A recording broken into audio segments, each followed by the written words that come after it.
Bonjour tout le monde, je m'appelle Cynthia Fournier, je suis intervenante sociale au Mauve. Comme dans la capsule précédente, je vous mentionnais que nous allons voir les répercussions de la démence de type Alzheimer. Aujourd'hui, ça va être en lien avec les troubles affectifs et émotionnels.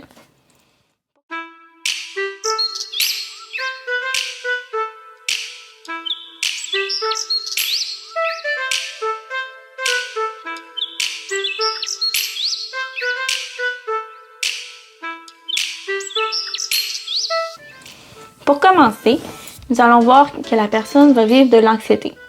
Comment ça se produit, c'est que la personne va vous poser plusieurs fois les mêmes questions. Et elle va avoir aussi des comportements de vérification. Donc, c'est sûr qu'elle va aller voir plusieurs fois à la même endroit si tel objet s'y trouve. Et malheureusement, cela peut étonner les gens dans l'environnement. Mais malheureusement, il faut rester patient avec ces personnes.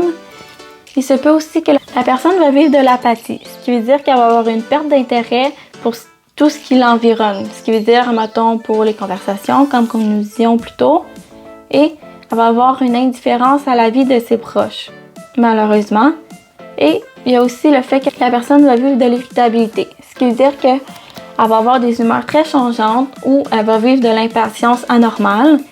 Vous allez voir que la personne malade a des sortes d'humeurs et elle va mal supporter les retards. Ce qui veut dire que si vous allez la voir et que vous soyez en retard, il se peut que malheureusement elle vous accueille de façon très brusque.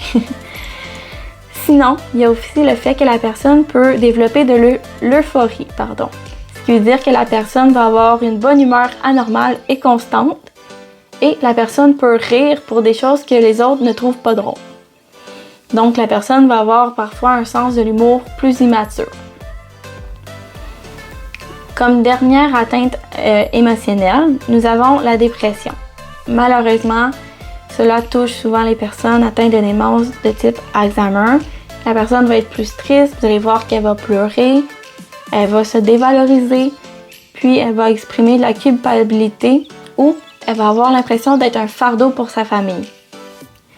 Donc malheureusement, la personne, vous allez voir qu'elle va être découragée face à l'avenir ou elle va exprimer le désir de mourir.